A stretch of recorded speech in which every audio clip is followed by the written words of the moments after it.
Listen, a few years ago, 10, 12 years ago, I had somebody that owed me a lot of money. And I had two solutions: fighting him directly, but he was way too powerful, or waiting for him to have a knee on the ground. And that's exactly what I did. I waited. I'm not going to go into details. I waited for his knee to be on the ground because somebody, one of these girls called me and she was like, listen, right now, this is the situation. Government is after him. If you wanna send the dart, the poisonous dart, it's now. And that's exactly what I did. I sent a letter to him. I sent a letter to the government. So he got crazy, called everybody with menacing because his ego was who Kaysha does think he is. And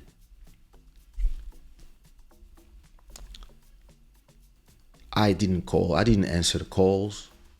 Then his lawyer called my lawyer. His lawyer realized that my lawyer was his mentor. And he was like, oh shit. And his lawyer realized that it was against me. And his lawyer was like, Kaysha? Oh shit. He's not a monkey like the other ones. What happened? And we were like, yo, listen, this. And if we go to the judge and the judge see this, and this, the conversation is over for you guys. So, because we know that right now you don't have the liquidity, what Kaysha will go after is the catalog. So the catalog will belong to Kaysha, the whole catalog, everything you own. Because we know you don't have the money. We know the government is controlling your company right now. And Kaysha can just do a checkmate. After 1 month, I returned from Congo and I get a call from somebody telling me he wants to meet. I'm like, yeah, let's meet. So we sat down and I told him, listen, we have two solutions. Either I sodomize you like you've never been sodomized and I take everything from you, or either we do this, and this. And you know what happened? I got everything that I wanted for free. And he thought it was smart from my demands, but in reality, I'm still making money from the things I got from free today. One day I'll tell the whole story in another episode, but listen, you never know who's waiting in the shadow for you to do the first mistake.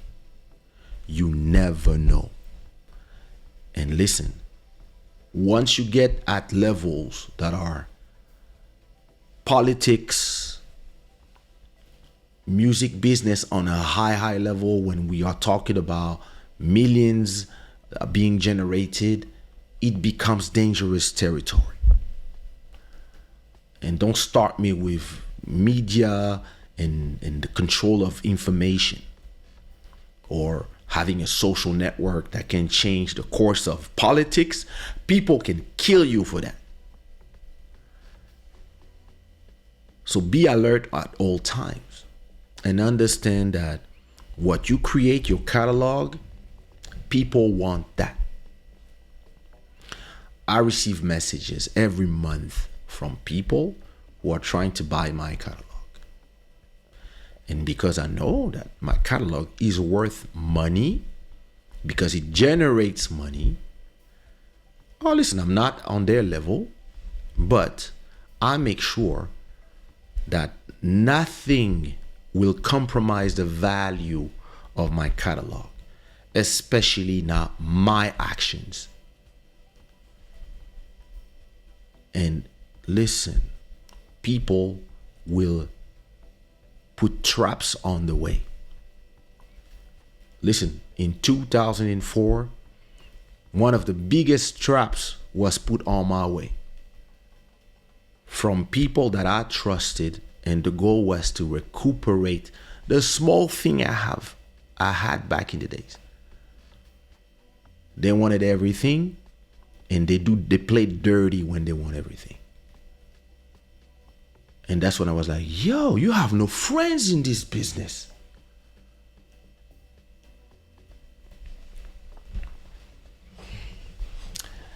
So yeah, wait till he sells the whole Bad Boy catalog to Universal or to somebody, and you will know who's behind everything. And listen, does it make him an innocent person? Hell no. But yeah, listen, R. Kelly thought that whatever he was doing was okay because the people he was making money for were closing their eyes because he was making them so much money that it was okay. So he thought he was untouchable. Michael Jackson had the whole alpha of Sony Music Publishing, and they wanted it, and he didn't want to sell. But they knew that he loved to walk with children, and he thought he was Peter Pan. And they were like, we can use this against him. Real or not, we can use this against him. Prince had hundreds of songs, and they wanted them, etc., etc., etc. It's not just in music, it's in everything. Once you have stuff that generates a lot of money, some people are watching you. Whether you know it or not, some people are watching you and they want what you have. They will get it in a good way. They will, like right now with me. Yeah, listen, how much?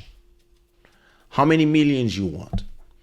The question they were asking me 5 years ago was, how many hundreds of thousands do you want? That was when I was still, before something going on blew up. Now they're like, hey, how many millions you want? And nobody's aggressive because I'm a small person. But